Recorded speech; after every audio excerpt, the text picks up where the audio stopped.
of the FA Cup. But let's be honest, this was far from comfortable. A 2-1 win over Mansfield, the job was done, but there's some things we need to address.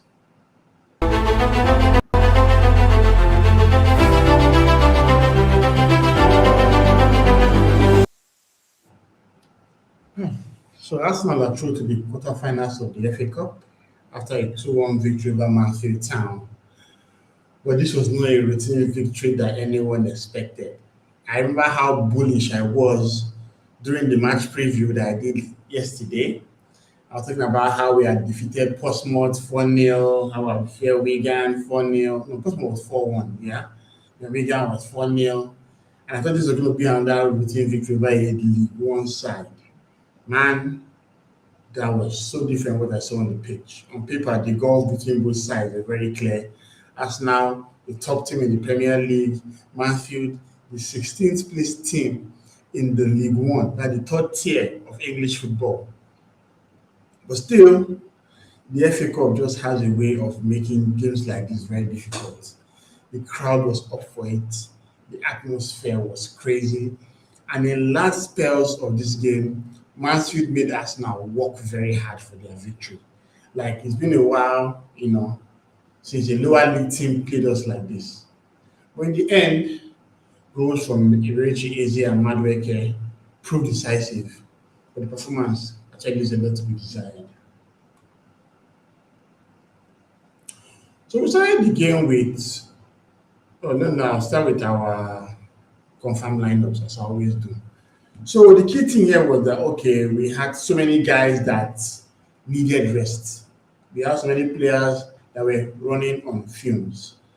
Declan Rice, Martins Mendy, Gabriel Megales. Saliba actually had an ankle injury that made him miss the Brighton game. Of course, he had the likes of David Raya, who also had a couple of knocks in that game. So it was very clear that we needed to rest some players. Unfortunately, Miles Lewis-Kelly, who would have been a perfect candidate for this game, was suspended because of the yellow cards he accumulated in the Wigan and Portsmouth game. So how are we going to do this? We had Merino, who was out injured. We had Nwaneri, who have loaned out. We have Martin Odegaard, our captain, who was also out injured. So that's the response to this was to try a 3-4-3 formation, Now, why this makes me so happy that yesterday night, I and my guy, Tino Luke, actually did a video about how we moved from 3-4-3 to 4-2-3-1, and talking about the tactical outlook of all that. So just check the video in the channel, you really love it. So I think an hour long or so, but trust me, we cooked. We went through all that, talking about how we started from the trenches under Emery, going into Arteta, and how we transitioned to being a title challenging team. But one key thing to note here was that we had to play a formation to allow some guys who are fringe players get into the team. Keparis Abalaga was in goal, as you'd expect. Then we had a three-pronged defense of Christian Mosquera, Mali Salmon, and Ricardo Calafiori. Calafiori had basically lost his place to Nkapie in the side, and you cannot really blame him because Nkapie had been in exceptional form. Nkapie's last performance against Brighton was exemplary, second to none. Then you have a certain Mali Salmon, who is a youngster with a bright future at the club, very adept playing both centre back and right back. And of course, with the injuries, we had to rely on Saliba, and we opted to give a rest to Gabriel and Nkapie, who played in defence. While Christian Mosquera played, in the libero role, with no players flanking him. Further up in midfield, we played Kai Havertz and Christian Nogard. That was quite interesting. Havertz was really deep, because obviously when you're playing a 3-4-3 setup, you have to have a double pivot. And it was Havertz and Nogard that played in that side. But what interested me the most were the wing backs we chose. Of course, we chose our speed stars. Gabi Martinelli cutting in from the left-hand side, and Noni Madueke cutting in from the right-hand side. Gave me the whole Ahmad vibes in Man United, And of course, in attack, we had Gabriel Jesus, who was the captain of the night, and behind him was Trossard and the exciting Max Daumann. Daumann had been out for almost 2 months plus with a terrible ankle injury that kept him out of selection. It was good to see him, get selected for the game. We also had a preview where we talked about the player that could potentially play for Mansfield, but what we got was a bit different because the manager knew that he was going to play against Arsenal, so he had to kind of switch things up. It was more like a 3-5-2 setup. Liam Roberts was in goal. Yeah, Kyle Toyon, Adedeji Oshilaja, and Fraser Blake Tracy were the three centre backs. The wing back was Lucas Atkins, and of course, the other wing back on the left hand side was Stephen McLaughlin.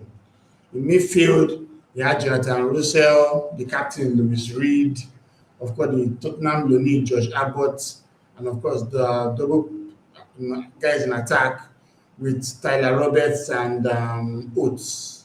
Yeah, Rhys Oates. Roberts actually has some Premier League experience. He played in Leeds for a couple of years. So this was a very, very good lineup on both sides, especially with us now, because it allowed us to play a lot of folks and need to rest. Then, of course, we had a good bench. We had Saka on the bench, we had Gyökeres on the bench, we had Eze, we had Nkapie, we had Timber. And we had to call up a couple of those folks when things were getting a bit hard for us in the game. Looking at the match stats, obviously Arsenal dominated the proceedings in the game. We had more shots, 19 in total. But guess what? Mansfield had 18 shots. Like, look at this shot map here. You can see how these guys actually peppered us the way we did to them. They had 5 shots on target. We had 8 shots on target. They had a big chance. Obviously, we had 4. And we missed all our 4 big chances. It was quite crazy when you think about it. But as we expect, we had more accurate passes, 459. They had 191 passes. They committed more fouls as you would expect. And we had 8 corners. Did you guys see that corner clip on TikTok about how the team kind of took out all the poles and stuff? It was just kind of funny. Looking at other stats, obviously the defensive stats, Arsenal had more passes than them as you would expect. More accurate ones in their half. They had more accurate crosses. And for a team that was on the back foot for quite a while, they had 22 tackles to our 10. They had 7 interceptions to our 3, had 6 blocks to our 4. But surprisingly, we had more clearances than them, 34 to 27. While their keeper had 5 saves, while ours had 4. But in terms of the duels, Arsenal won more duels. As we all know, anytime we don't get a duel, our manager is upset. So it's very important to get our duels right. So the stats clearly showed that not dominated this game, but it was also good to know that Mansfield did not just roll over and play dead like Portsmouth and Wigan before them. So yeah, let's talk about the first goal. Lovely piece of play from Madueke. This was looking like, Madueke is just quite a divisive player. Sometimes he plays so well, other times he just struggles. In this game, we saw the best and worst of him, as we always do. He just came before halftime. A lovely pass from, I think it was Martinelli, yeah, well worked, and he blasted the ball past Roberts to make it 1-0. Eze had been quite scrappy for us up at that point. There were a couple of misses from Dalma, from Gabriel Jesus, but this was a moment of quality in the game. I had that whole scrap about it. Madueke showed excellent composure in front of goal, and of course, the movement in the final third of one of our bright sparks in attack. So going on 1-0 to the halftime, it looked like we had weathered the storm. These guys were actually on us, trying so hard to make life difficult. The Madueke's goal was very, very welcome. However, in the FA Cup, sometimes your plans don't go the way you expect it to be, and they actually equalized. They brought in Lewis Evans at halftime. He came on as a sub for Tyler Roberts, and within 5 minutes, Will Evans scored. And how did the goal come? It was basically a gift. Mali Salmon wanted to play the ball back to Mosquera, or maybe his keeper, but that pass was undercooked. Now, Will Evans got that ball further up the pitch, probably just beyond the center circle, and he had loads of time to attack our goal. But I think that Mosquera should have done better. I think that Mosquera should have done better to close him down. because he kept on moving back. When the now time to totally close him down, it was a bit late. And that was the shot that went beyond Mosquera and, of course, beyond Kepa Balaga in goal. It was like the dream scenario for Mansfield, FA Cup magic. The fans were going bonkers, going level against one of the biggest clubs in England. Give them the belief that maybe an upset was potentially possible. Nowadays with these championship teams, or League One teams actually, or lower division teams, when they get that goal in, they get stuck in, the fans are like, basically giving them that hype and all that. But we kind of calm things down because in the second minute, time made two subs. And Havertz, who actually struggled, honestly, in that midfield role, but it was way too deep, in my opinion. Came off for Eberechi Eze. And when the Salmon came off for Julian Timber. Yes, Timber. Salmon was decent in the game. It was unfortunate to see him, lose his place because he was struggling, in all honesty. But obviously, as we brought in those two lads, especially Eze, we put deadlock because Eberechi Eze scored the winning goal. My good Lord, that goal was beautiful. Yeah. One thing I forgot to mention was that goal that Madueke scored was our 100th goal this season. Only Barcelona and Bayern Munich have scored more goals than us in this campaign. And what is quite interesting was that Arsenal reached 100 goals against Ipswich on the 20th of April last year. And now we've reached 100 goals on the 7th of March. So we're basically averaging 2.17 goals per game. Despite what the whole media is saying, and we don't score enough, yada. We're actually just behind Bayern Munich and Barcelona. So let that sink in. So going back, Arsenal got the win from Eberechi Eze. It was a lovely goal. He got a pass from Christian Nogard, took it on his stride, and blasted the ball past Liam Roberts. It was the type of movement that shows the difference between top-level players and lower-level opposition. A moment of brilliance that can decide games, and that's what happened. And obviously, when we did this, we did Mansfield from obviously creating more chances. It was important to see that Eze did very well to allow us be in that position. Obviously, we brought in the likes of Saka. We also brought in Dixon for Calafiori. And that was kind of a concern because I think Calafiori picked up enough, but we'll talk more on that later. So Eze's goal turned out to be the winning goal, and I'm very glad that Arsenal did enough to get that in the tank. So were there any observations tactically? It was quite interesting. Mansfield were extremely compact and defensive. They really made life difficult for us now. Yes, we still had a couple of moments where we should have done better. When the keeper gave the ball to Max Dalman early on, that was a poor shot. Dalman also had a chance that Trossard fashioned for him in the center in the penalty spot. He missed that as well. The counter attack when Max Dalman gave the ball to Gabriel Jesus. He didn't really connect well with the ball. The ball actually went past the keeper, but the defender blocked it off the line. There's also the ball that Bukayo Saka had. So we had some good chances. We lacked cutting edge. Yes, we had loads of possessions. I think the overall possession in the game was Arsenal 66 and Mansfield 34. So it clearly showed that yes, we had more possession than them, but sometimes possession is not enough. It's what you do with the ball that really matters. Cup games that are about like this about professionalism and patience. But eventually, Arsenal showed both. It was good to see how the lads, this might be a very makeshift squad. They have not played 3-4-3 in years. But these guys are professionals. They went in there and just did their thing. Although when this is a concern, when Trossard got injured in the first half, was it the first half? Yes, in 38 minutes, we brought on Hincapie.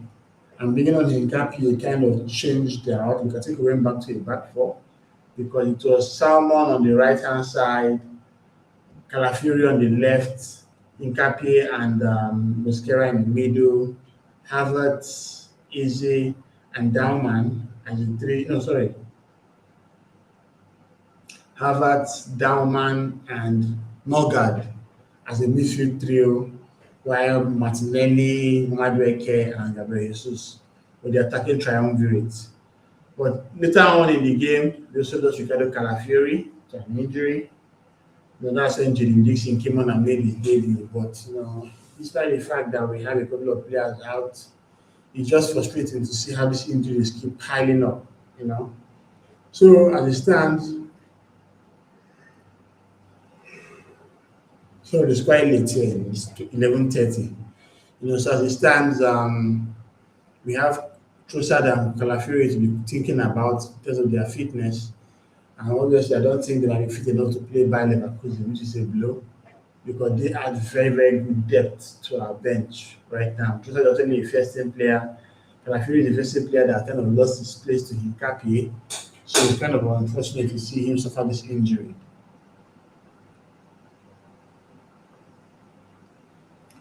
So to my player ratings, one second, let me do something. Yeah, to my player ratings, Kepa gets a 7. Yeah, he made 4 saves in the game. Quite blameless for the goal that Levan scored. Salmon gets a 6. He was decent, but obviously, when you give a bad pass like that that leads to a goal your team is conceding, it certainly affects your confidence, and that's what happened because he had to be subbed. Muskera gets a 7. Had a decent game in all honesty, but I still feel that he could have done better for the goal that was considered. Kalashuri gets a 6 up until his injury. It's just evident that the lack of game time is showing on him. He's not as decisive as he used to be. But obviously, with this injury that's happened now, we have to now go back to the drawing board with him. We probably would have played the centre back alongside Mosquera if Mosquera was available. But obviously, he plays centre back, LCB, and moved to left back. Also, it's got that injury that kind of put us in a challenging position. Madueke gets an 8. Had a corner kick that hit the post, scored a lovely goal. It was a good performance from him. Yes, he also had his moments where he had the struggles as you'd expect from Madueke, but he did well in the grand scale of things. Noga gets a 7, very decent game as we'd expect. Also had an assist for Eberechi Eze's goal. The player that is criminally underused in the club, but it's good to see him get some very valuable minutes. He's one that's going to really help us, especially with the fact that we have Declan Rice and Martins Mendy playing way too many games. Noga can actually come into the fray and, of course, provide support like how he has done. Havas gets a 7. It was a decent game for him. Yeah, he was just more of holding up play, passing it around. Didn't really go further up the pitch because of the positional discipline he had to maintain. Martinelli gets a 6. This was one of his putrid games. Sometimes Martinelli can just go out there and have a generational stinker, and you're just wondering what this guy is doing in the club. But it was one of these games that you're telling him to do better. Yes, I know he had an assist for the Madueke goal, but his overall play wasn't impressive. In attack, Max Dahman gets a 7. That guy is a generational talent. Like, oh my days. He was so good. Quick controls, quick movement on the ball, sultry dribbles. That guy is the real deal, man. We need to really protect him like an egg and hope that, he realizes his potential at the club. Gabriel Jesus gets a 6. This was a poor performance from him. Like, really, really poor performance. Obviously, I was hoping that Gyökeres was not going to enter so that he can play 90 minutes. But Jesus, I was not impressed by him at all. This was a game that is really going to turn up lower position side, like what he did against Wigan. But unfortunately, that didn't happen. Trossard, I think he also struggled up until his injury. He didn't really have any cutting edge. And now I've lost him again. I just hope that he's going to be fit soon. So what does this win mean? This win basically means that Arsenal has gone into the quarterfinals of the FA Cup. There are a couple of results that are already certain. Wolverhampton Wanderers lost, 1-3 to Liverpool. They were never going to have a deja vu moment after winning them in the league. Arsenal played Mansfield Town. Of course, Wrexham, that's a very interesting game against Chelsea. As I went, it was 3-2. Wrexham actually scored a goal that had taken the game to penalty shootouts. But unfortunately, the left back didn't time his run well and was flagged offside. With that momentum and then trying to go for broke, Chelsea obviously had a transition play, and Del Pedro, who's also a player in very good form, scored to make it 2-4. Then there was the late fixture of the FA Cup, Newcastle against Man City. This was a game that we were hoping that Newcastle would actually turn up in, but unfortunately, you saw a different Newcastle. Yes, they scored first from Ashley Barnes, actually a very lovely goal. Then Savinho scored the second goal. Mamouche scored the remaining two. Two goals had a similar outlook where a player would play the ball to the back post, but for some reason there was nobody there to defend it. And as you expect, Man City got the win. So tomorrow, Fulham is going to play Southampton, Port Vale is playing Sunderland, Leeds United is going to play Norwich. And on Monday, West Ham will play Brentford. And we're going to know the two are going to face in the quarterfinals. I've also, just thinking about how we're playing. The quarterfinal, I don't know the exact day it's going to potentially fall in, but okay, I think let me verify that. So the quarterfinal is going to happen. Okay, the fourth round. Let's see. Okay, it's not shown here. No, no, no, it's not shown. And let's see. I think I saw that a while ago. That maybe early April. I think it's early April or so. Oh, well, you know. So it was good to see that we're qualified. So right now, our first in the Premier League, knockout round of 16 in the Champions League, final of the the League Cup, and now quarterfinals in the FA Cup. We're still competing on all 4 fronts, which is mental. So our next opponent is Bayer Leverkusen in the Champions League. We're going to go to Bayer Arena. Look at Hincapié sitting on the floor when Crystal was scoring. This is didn't know that the next season is going to be teammates with him. So I would expect Arsenal to play a full strength side against Leverkusen. The game is going to happen on Wednesday, 11th of March, I think by 9 p.m. or thereabouts, yes. So as you would expect, there will be a match preview for that. It's going to happen, I think, on Tuesday. Okay, guys, so thank you so much for being part of the match reaction tonight. Not sure I want to do any shots. I think I'm very tired. So I'd like to do player rating shots, but probably not. Apologies for that. Then tomorrow, after all the games have been played, I'm going to spend some time on some panelists and just do like a FA Cup, fifth round review. Typically, those review shows happen in the Premier League. The now that we've played, as at that time we would have had 7 of the 8 matches played. So it'd be nice to look at the people that have qualified, look at potential fixtures, even though there'll be a draw on Monday.